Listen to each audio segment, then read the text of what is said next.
Las protestas han escalado, quienes apostaban a que se cansaran, se fastidiaran de estar en las calles, los trabajadores del Poder Judicial, los estudiantes, se equivocaron. Ahora hay miles de ciudadanos, familias enteras, lo veíamos, que están defendiendo, manifestándose en contra de esta reforma al Poder Judicial. Ahora esta semana será clave. Morena y sus aliados quieren sacar en el Senado la votación. Necesitan para la mayoría calificada 86 senadores, no 85, como dice Gerardo Fernández Noroña, 86, y tienen hasta esta hora de la noche 85. Sergio Sarmiento. Sergio, qué gusto, ¿cómo estás? Muy bien, ¿y tú cómo estás? Muy buenas noches. Alberto Beñé, querido Alberto. Manuel, Sergio, Jorge, buenas noches. Jorge Fernández Beñé. Manuel, Sergio, Alberto, un placer como siempre. Buenas noches. Están jugando con las matemáticas. Veía por ahí un cartón de Gerardo Fernández Noroña en la portada del Baldor. Son 86, no 85. Yo creo que son 86. El problema es que con el sistema de justicia que quieren aplicar, pues pronto esto va a valer igual. Van a ser, si 2 más 2 es 5, eso lo va a determinar el Congreso de la Unión con votación de más de 2/3 partes, y aquí en México será 2 más 2 es igual 5. A ver, claramente 2/3 con una participación de 128 senadores es de 86, así está establecido, así lo dice la propia Secretaría de Gobernación. Así hay precedentes, pues, incluso. Hay precedentes, de eso no hay absolutamente ninguna duda, pero ¿quién cuenta? Pues cuenta finalmente la mayoría en la Cámara de Senadores. ¿Quién maneja esa mayoría en la Cámara de Senadores? Por una parte, Gerardo Fernández Noroña, que es el presidente de la mesa directiva, y por otra parte, Adán Augusto López, que es el coordinador de los senadores de Morena. Y si dicen que es 84 y determinan que es 84, ¿qué va a pasar? Pues habrá un recurso ante la Suprema Corte de Justicia. La Suprema Corte de Justicia va a decir 86, pero igual que hay 4 suspensiones que se han aplicado a que no se esté discutiendo esto en este momento, en las condiciones en que se está haciendo, ¿cuál ha sido la respuesta de los líderes del Congreso? Es: yo hago lo que quiero y no me importa lo que diga la Suprema Corte. Van a quitar a la Suprema Corte y en realidad ya da igual. Hay buenas razones para pensar en este momento, no hay certeza, pero yo diría que hay un 90% de probabilidad que el senador Miguel Ángel Yunes Márquez vaya a unirse a la 4T, por lo menos en este voto. Bueno, yo no creo que ya pudiera regresar al PAN, pero se va a unir a la 4T. La información que han publicado algunos medios periodísticos es que le dijeron que quitarían órdenes de aprehensión en contra de miembros de su familia, pero el hecho está en que todo parece indicar que Miguel Ángel Yunes, que desapareció el día de hoy, que sabemos que está en México, que no ha expresado, que no ha ratificado lo que decía hace apenas algunos días de que iba a votar. La semana pasada dijo con todas sus letras que iba a estar presente y votaría en contra. Bueno, en este momento no se le localiza y no es porque esté perdido de borracho en una cantina, ojalá que fuera ese el caso, ¿no? Simple y sencillamente tomó la decisión de no salir y mientras tanto vemos ya algunos indicios que se empiezan a multiplicar en el sentido de que se va a unir a la 4T, como se unió Javier Corral, como se unió Alejandro Murat, como pues todos estos personajes que están enamorados del poder lo están haciendo. Aquí parece que no lo van a recibir, quién sabe, con confeti y globos, porque vaya, es adversario la familia Yunes del presidente López Obrador desde hace muchos años, de Rocío Nale en Veracruz, de Cuitláhuac García, desde Cuauhtémoc Cárdenas. Pero la 4T es muy buena para lavar las culpas, tan pronto como te expresas. Va a ser un héroe. Oye, pero si se va, ¿con qué confianza, con qué garantías? Porque dirá alguien en este momento, sí, adiós a las carpetas de investigación. ¿Cuánto se va a tardar Rocío Nale en abrir una carpeta de investigación a Miguel Ángel Yunes? No lo sé, pero desde hace días estaba la pregunta: ¿se busca un traidor? ¿Quién será el traidor? Bueno, creo que ya lo encontramos, ¿no? Pero es una traición, a mí me resulta, por lo mismo que tú dices, notable. Si hay alguien que fue enemigo, porque en última instancia tú dices, Javier Corral siempre coqueteó con la 4T, desde hace muchos años. Alejandro Murat y su padre también siempre han coqueteado con López Obrador y con esos grupos. Pero en el caso de Miguel Ángel Yunes es un enemigo declarado, recíproco, desde la época de Cuauhtémoc Cárdenas. Recordemos, hay algunas páginas muy complicadas de Miguel Ángel Yunes con el propio Cuauhtémoc Cárdenas, un desfile de travestis. Si le lavaron los pecados a Manuel Bartlett, pero no, que no se los puedan lavar a Miguel Ángel Yunes. Lo que sucede es que ahora tiene todos los reflectores encima, ¿no? El que sea, si, como dice Sergio, muy probablemente va a ser Miguel Ángel Yunes Márquez, tendrá todos los reflectores encima y me imagino que será muy difícil relanzar una carrera política en Veracruz, aunque le respeten Veracruz y Boca del Río, como dicen. Básicamente está enterrando, se va a suicidar frente al país. Es un suicidio político. ¿Por qué? Porque, a ver, explícale a Cuitlagua que ahora Yunes es un héroe, a Rocío Nale que es un héroe, al propio Javier Duarte, aunque esté en prisión, que está cercano a Morena. Ahí me parece que va a ser un tema muy complicado, pero bueno, los intereses son así, los cañonazos no solamente son de dinero, ya vemos que son también judiciales.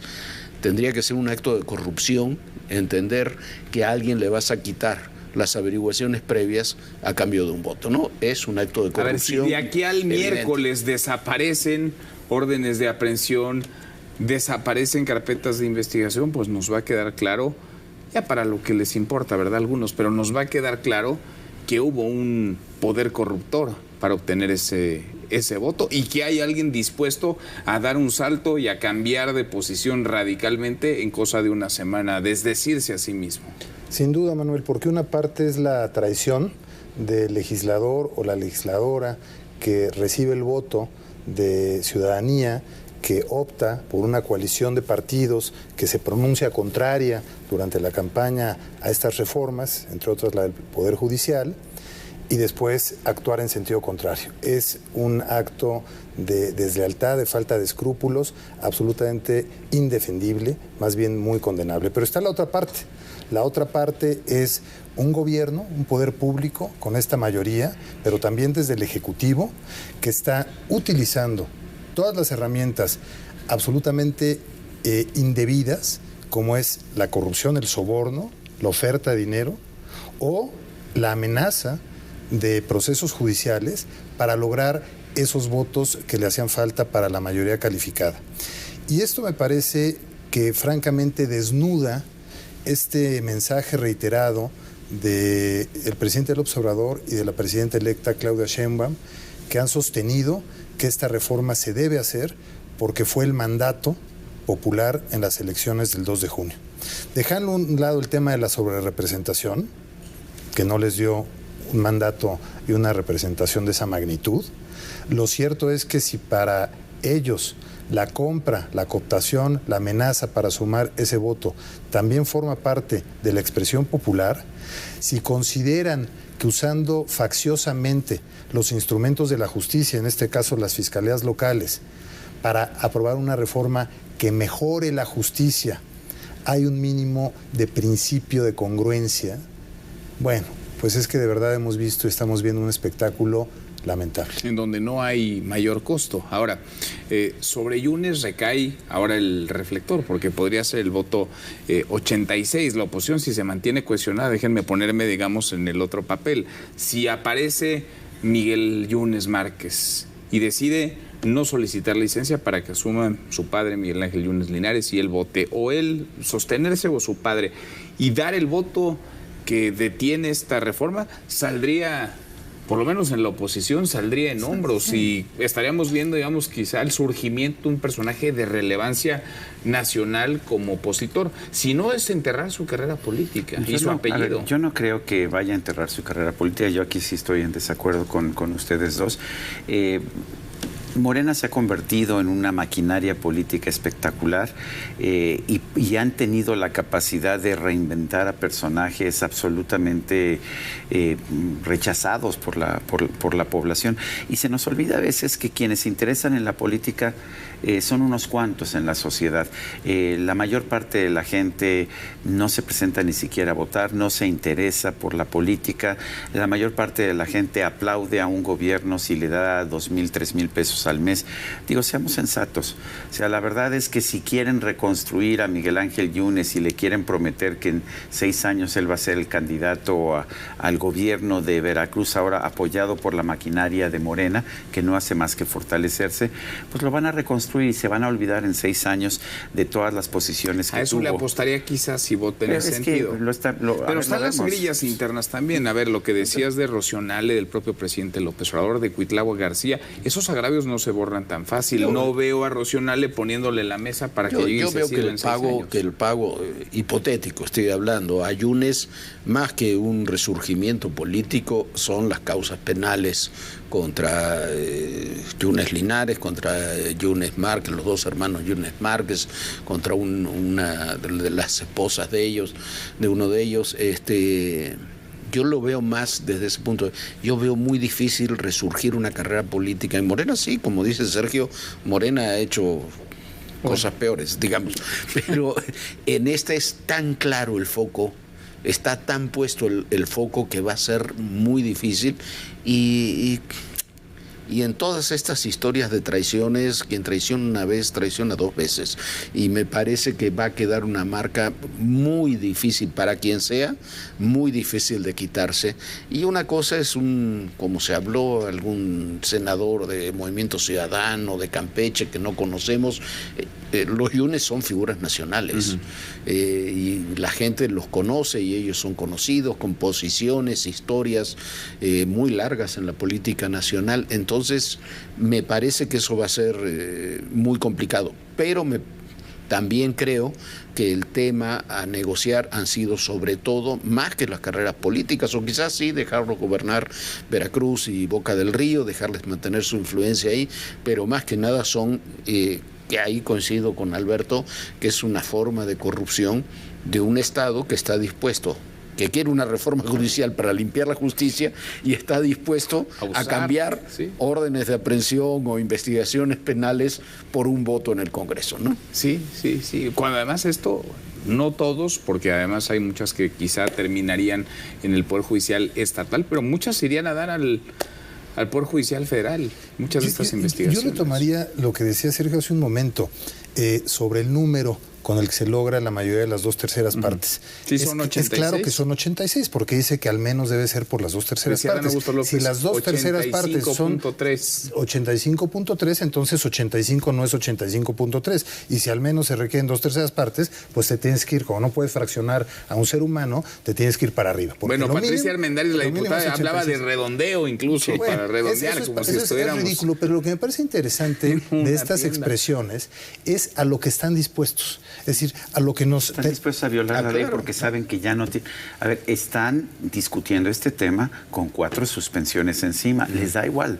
No, les da igual. Ahora, si estuvieran muy holgados, como en su momento lo dijeron hace unos días, y sobrados para la mayoría calificada, no tendrían necesidad de decir que con 85 les alcanza. Pero veamos lo que decía Sergio, es si aprueban la reforma, si la aprobaran con 85, y hablo del significado de esa intención manifiesta, en caso de que no lograran el 86, como estarían desmontando a la Suprema Corte, pues ya les da lo mismo, porque no va a haber recurso que se pueda hacer valer ante ningún otro poder, ante ninguna instancia, para denunciar esa violación al ordenamiento constitucional. Si es, digamos, lo que estamos viendo, el círculo vicioso que se va generando, estas espirales de violaciones, cuando se empiezan a quebrar los equilibrios y estos tejidos, estos andamiajes de un sistema constitucional. Y ya lo están quebrando. Entonces ya no les importa tanto, están dispuestos a esto. A violar la ley abiertamente. Me quedo con esa señal de ese mensaje porque de verdad... Y no hay costo. Y que no les salgan con el cuento de que la ley es la ley. A ver, en política, yo le tengo respeto a muchos políticos. A ver, Cuauhtémoc Cárdenas, por ejemplo, el ingeniero siempre defendió sus posiciones, siempre defendió sus políticas de izquierda, me parece bien, socialdemócrata, no tengo ninguna objeción. Pero a ver, tienes a una Loretta Ortiz Alf que en noviembre del 2023 dijo que estaba en contra del voto popular para elegir a los ministros o a los jueces en términos generales, y narró incluso en la Feria Internacional del Libro de Guadalajara cómo un juez estadounidense en Texas, en una conferencia, reconoció que había condenado a muerte a un mexicano mexicano a pesar de que había pruebas de su inocencia, porque eso le daba popularidad y le permitía ser reelecto como juez. Eso lo narró Loretta Ortiz, todos lo vimos, todos los que estábamos en la Feria Internacional del Libro de Guadalajara, y ahora cambió de posición y hoy ha sacado un mensaje diciendo que es falso que haya cambiado de posición, y pues un texto enorme que no se le entiende nada, pero a ver, hay políticos con principios, y ahí está Cuauhtémoc Cárdenas, y hay políticos sin principios, y ahí están pues muchísimos de los que estamos viendo, Manuel Velasco, está Javier Corral, está Miguel Ángel Yunes, y claramente ellos van a estar donde está el poder.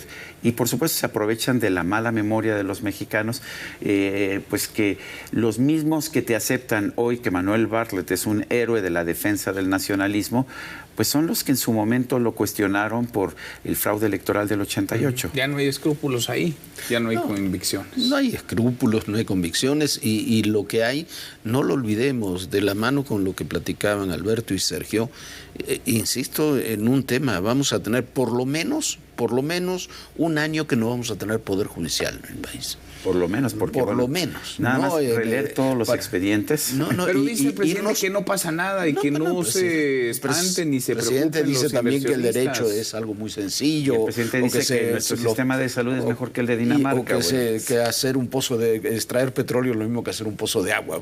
Pero bueno, pero el hecho, el dato duro, podemos tener, como dicen, hay diferentes opiniones, pero no podemos tener diferentes hechos. El hecho es que vamos a tener por lo menos un año sin un poder judicial que funcione, no solamente por el paro, sino porque al salir adelante esta reforma se destruye el poder judicial existente y va a tardar un periodo largo de tiempo en poder ser reconstruido. Entonces vamos a tener una situación crítica. ¿A quién le conviene? No lo sé, sé que no le conviene, por ejemplo, a la presidenta electa. Creo que va a comenzar el 1 de octubre con un gobierno viviendo una situación muy difícil, incluso en un tema central como es el de la seguridad, porque va a faltar un instrumento clave que funcione, que es el Poder Judicial. Y absolutamente acorralada, y quizá esto lo debería registrar también el senador Yunes, si es que está en la negociación en la que suponemos se encuentra, que no es lo mismo pactar con Adán Augusto López a 22 días de que termine el sexenio que hacerlo con Claudia Sheinbaum iniciado su gobierno. Manuel, hay un abismo ahí de diferencia. Y si ya sabemos que jueces, magistrados y ministros que resulten de esa elección de junio del año que entra van a ser cuadros políticos, pues entonces la arenga de la ministra Ortiz se nos terminó el tiempo. Bueno, pues, se justifica. Sergio, gracias Alberto. Gracias. Jorge, gracias. Buenas noches. Hasta mañana, pásenla bien.